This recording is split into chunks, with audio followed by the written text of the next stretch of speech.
Saudara, siapa di antara kita yang tidak pernah menderita? Tidak pernah merasakan suatu perasaan dan keadaan yang tidak menyenangkan atau tidak nyaman. Secara fisik, ketika orang mengalami sakit, penyakit, tubuh kita lelah, setiap hari kita harus bangun pagi, bekerja, mencari nafkah, sore hari kita kembali pulang. Terkadang harus diperhadapkan dengan berbagai hal, fisik kita menderita. Anak-anak setiap hari harus bersekolah, harus mengerjakan tugas, dan sesungguhnya kalau ditanya itu tidak menyenangkan. Siapa di antara kita yang tidak pernah menderita secara psikis, secara kejiwaan? Adakah yang dia hidup baik-baik saja? Tidak pernah ada masalah? Ada bagus-bagus? Atau secara ekonomi orang baik-baik? Dalam hubungan dengan sesama, dalam keluarga,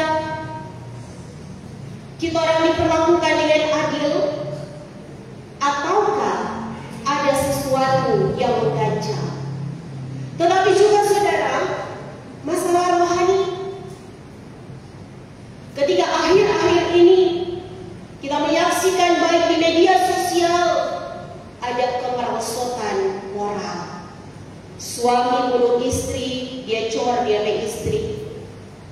Sepupu bunuh dia pe sepupu, dia taruh di lemari es 15 bulan di Tangerang. Tetapi juga ada banyak anak-anak Tuhan yang menyangkal imannya, mereka menjadi mu'alaf, kemudian naik pamor.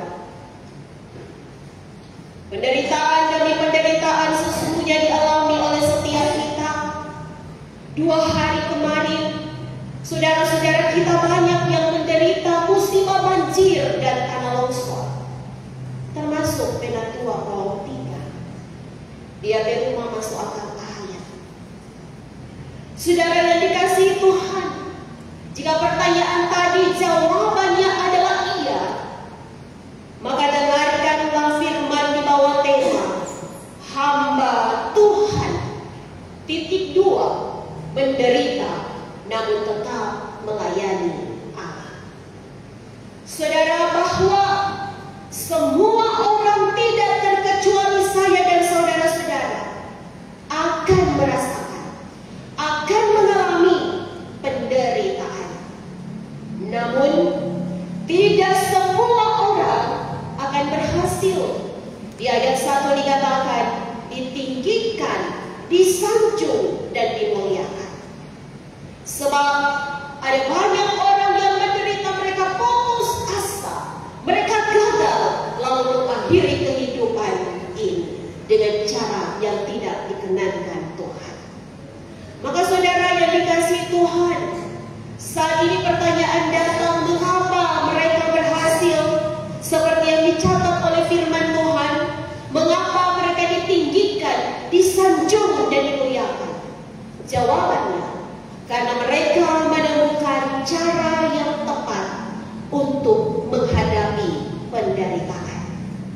Cara yang pertama, saudaraku, adalah kalau orang mengalami penderitaan, pandanglah salib Kristus. Mengapa? Karena di salib itu kita menemukan diri kita yang sebenarnya. Kita yang angkuh,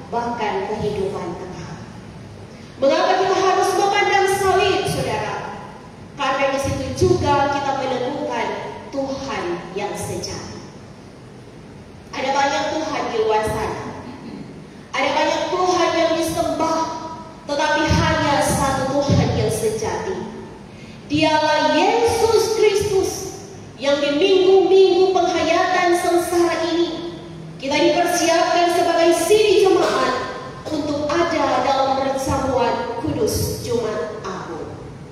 Mengapa saudara dikatakan Yesus Tuhan yang sejati? Mari kita lihat. Alkitab mencatat Yesus mati pada umur 33 tahun. Secara yang medis, manusia memiliki 33 ruas tulang belakang.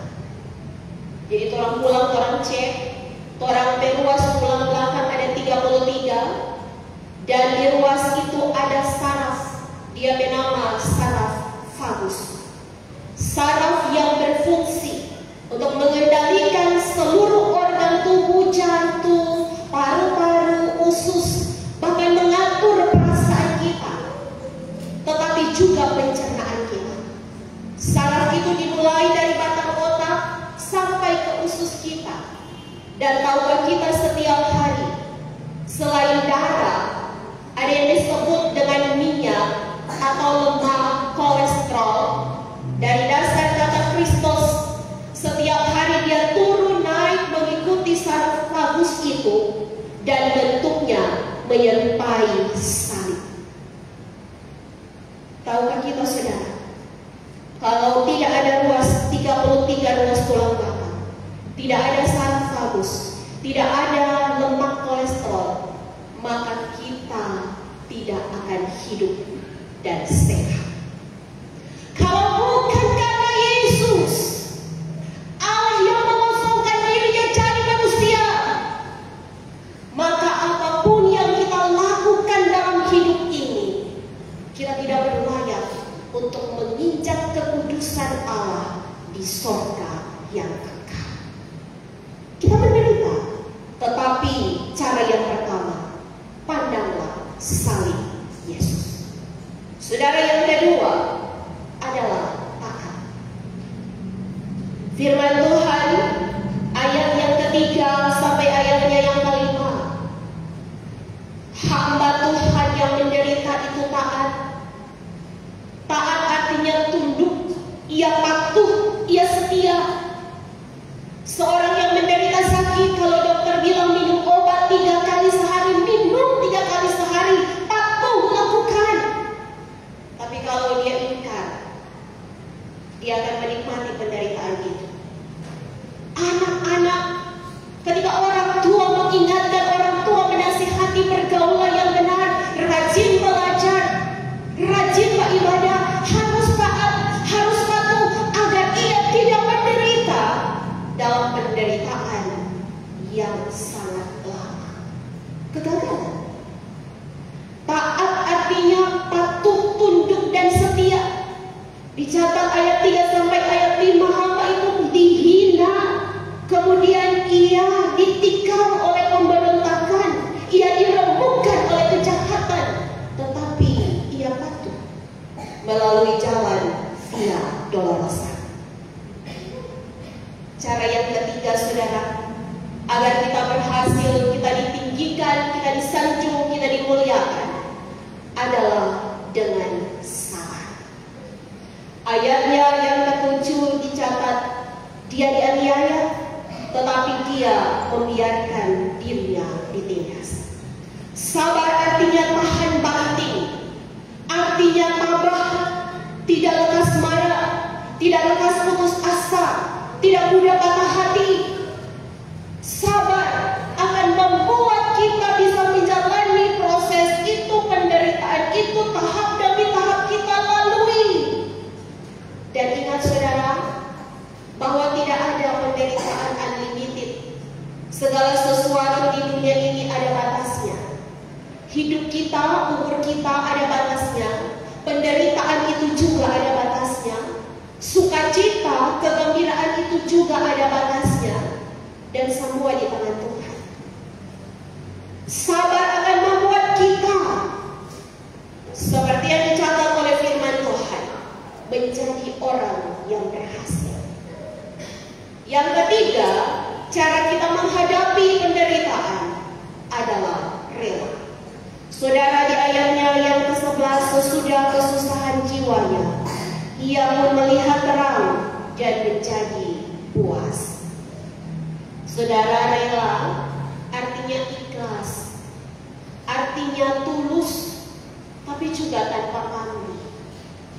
Kalau orang memaafkan, kalau orang mengampuni, orang itu mau berubah, puji Tuhan. Kalau dia tidak mau berubah, itu bukan urusan kita. Sebab memaafkan dan mengampuni dan berbuat baik bukan tentang mereka, tetapi tentang kita. Saudara, ikhlas artinya hari ini ketika firman Tuhan datang kepada kita dengan berbagai hal yang kita hadapi dalam hidup ini, akan membuat kita menjadi orang-orang yang berkata, pembalasan bukanlah hakku, tetapi hak Tuhan. Kalau orang mengampuni, maka hakimnya adalah Tuhan, dan Dia sangat adil dalam pembalasan itu. Rela dan ikhlas akan membuat kita mampu bersyukur dengan hal yang bisa berubah dalam hidup, tetapi juga rela membuat kita mampu menerima apa yang tidak bisa kita ubah. Maka saudara yang diberkati Tuhan, dengan kebenaran firman Tuhan ini ingatlah, semua kita adalah hamba. Bahasa Ibrani-nya Eved, artinya pelayan, tetapi juga budak. Semua kita di hadapan Tuhan adalah hamba. Tahukah kita hamba? Budak itu di masa perjanjian lama, dia hidup demi Tuhan punya. Dia nafas demi Tuhan punya. Dia gerak langkah itu dia Tuhan punya. Semua yang ada padanya demi Tuhan punya. Maka kalau semua yang Tuhan punya, semua kehidupan kita Tuhan yang punya, pertanyaannya, mengapa kita harus menjadi pribadi yang sombong dan angkuh?